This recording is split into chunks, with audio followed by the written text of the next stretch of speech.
Hey, hey, hey! Welcome back to Look and Live, the channel where every week we ask the question, what is God like? And we look for picture language, metaphors, similes, poetry that God himself has given us to understand what he's like. So this week, what is God like? He is like a brother. We've been looking through a whole series of family images.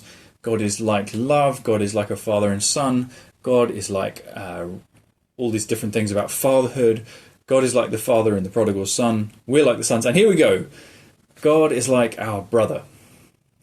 So we're going to look at some key attributes of brotherhood. Brothers come from the same family. That's important. Brothers are like each other. Brothers can represent each other. Brothers sometimes fight. But ultimately, brothers are supposed to be loving each other and looking out for each other. So I'm going to read a quick bit of scripture from the book of Hebrews. It's quite difficult to follow, so don't worry if you don't follow it perfectly. Pause it if you need to read it yourself. I'll stick it up on the screen. I'm going to read from Hebrews 2 from verse 11 onwards. It's talking about Jesus, by the way. For he who sanctifies and those who are sanctified all have one source. Sanctified means made holy. That is why he is not ashamed to call them brothers, saying, I will tell of your name to my brothers. In the midst of the congregation, I will sing your praise. I'm going to skip a little bit down. Since therefore the children, it's talking about us, share in flesh and blood, he himself likewise partook of the same things, that through death he might destroy the one who has the power of death, that is, the devil, and deliver all those who through fear of death were subject to lifelong slavery. For surely it's not angels he helps, but the offspring of Abraham. Therefore he had to be made like his brothers in every respect, so that he might become a merciful and faithful high priest in the service of God, to make propitiation for the sins of the people. For because he himself has suffered when tempted, he is able to help those who are being tempted. Beautiful. So let's draw out those few points about brotherhood. So this text is saying that Jesus, the God who made everything in the universe and whom the universe was made for, it's his possession, it's for his purposes, it's all his, and he made it. He became a human being so that he could save us, so that he could become a brother to us. That very first verse I read out says, those who are being made holy and the one who makes holy all have one source.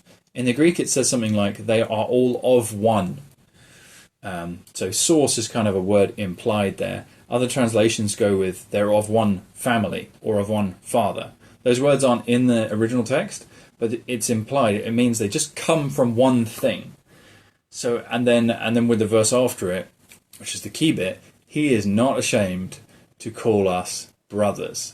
So it's saying Jesus, who is the God of the universe, who decided to come down and be a person so that he could be our brother, so he could be part of the human family. He's not ashamed to call you his brother or sister. And that is amazing. You know, we all have people in our family who we might feel embarrassed by. Ashamed's a bit of a strong term in a Western context, although maybe increasingly these days with polarization of views and things like that, different lifestyles going on, maybe people might feel ashamed of their families more often. But Jesus is not ashamed of us, even though we are a bit like the crazy uncle who has all these conspiracy theories and we're a bit bashed up and we haven't got our stuff together. He's not ashamed and he's not embarrassed of us, but he calls us his brothers. The next thing about brothers is that they are alike. It said he had to become like his brothers in every way. Why? So that he could become a good priest to them. Now a priest, the quick version is, we'll probably do a whole talk on this at some point, but a priest is someone who represents God to the people and the people to God, right? So he's like a mirror.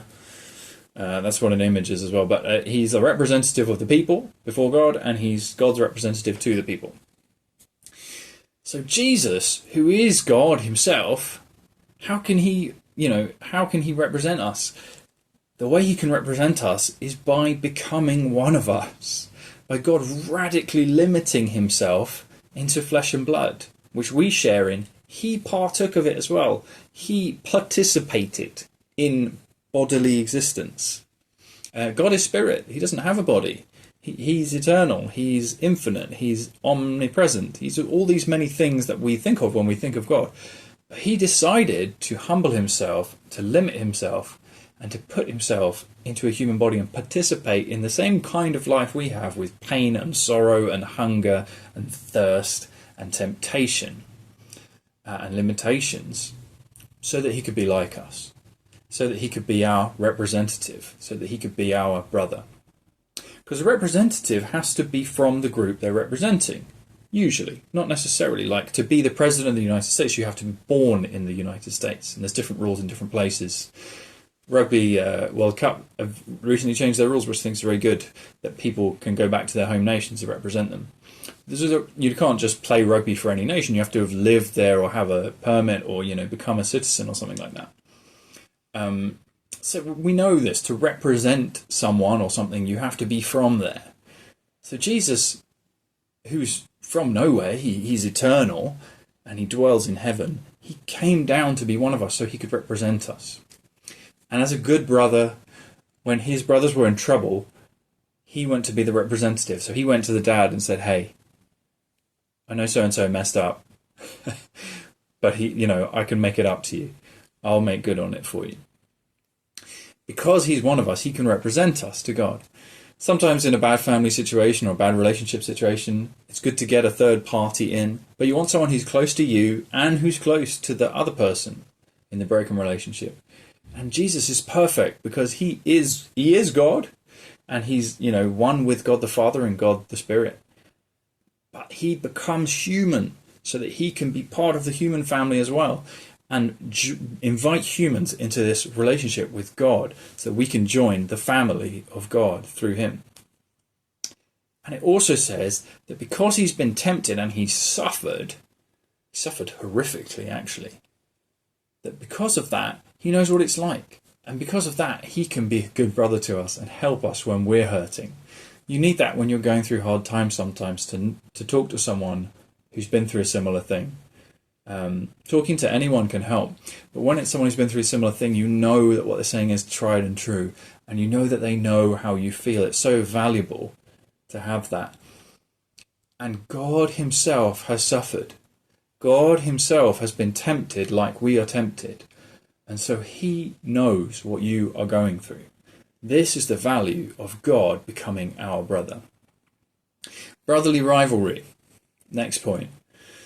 Brothers are supposed to look out for each other. There's a nice proverb, Proverbs 17:17, which says, "A brother is born for adversity." A brother's there for times of trouble. They're supposed to help you out when it becomes difficult.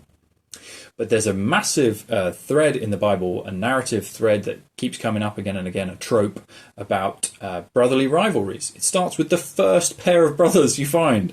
As soon as humans have decided to do their own thing, to eat of the tree, which they were not supposed to, and to abandon God's ways, to live life on their own terms, they bring death and sin and curse into the world. Two brothers fight each other, and why they kill each other. Cain kills Abel because he's jealous of Abel standing before God. And this rolls out and spirals out into chaos in the world again and again. Isaac and Ishmael, Jacob and Esau, Joseph and virtually all his other brothers.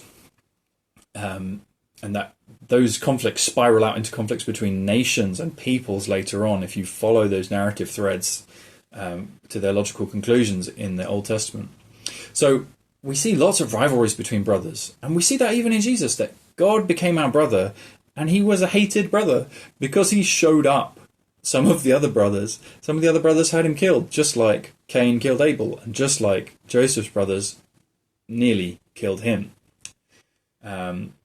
So Jesus is we can see Jesus as a rival, or we can realize that actually Jesus came to help us. And actually, even in that death, that rivalry murder, he was actually coming to save us. We've been reading the parable of the prodigal son, it's sometimes called, or the two sons, recently. and looking at the older brother last week and how the older brother doesn't go out and help. He doesn't want to celebrate his brother being found and being alive and being welcomed back into the family. But Jesus is not like that. He's being criticized by people who are like that. And that's why he tells a story to the Pharisees. He tells a story to get under their skin and to show them what they're like, but also to invite them into the family. As I showed last week, go see last week if you haven't seen it. But Jesus isn't like them. He is the brother who goes out searching diligently for the lost son. This is the true and better older brother from the parable. This is what the older brother should have been like. He's the agent of the father who runs out in love to seek and save what's lost, to pour out that love. That fatherly love in the parable that the father's searching, he must have been looking out because he saw the younger son coming a long way off and he runs out and grabs him.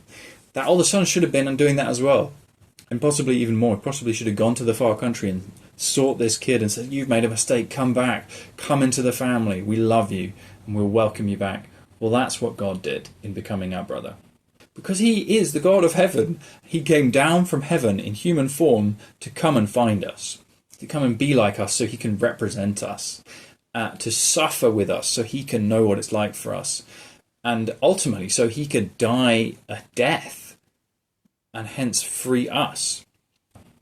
He took on all our suffering and sin and shame, and now he's not ashamed to call us his brothers. So that's good news. Thanks for joining me this week. God is like a brother. He invites us to join his family. He became like us in every way. He completely understands us and he can completely represent us. And even though we treat him with rivalry, he comes back at us with pure love and grace and gives us such beautiful good gifts we don't deserve, even through his suffering. Thanks for joining us.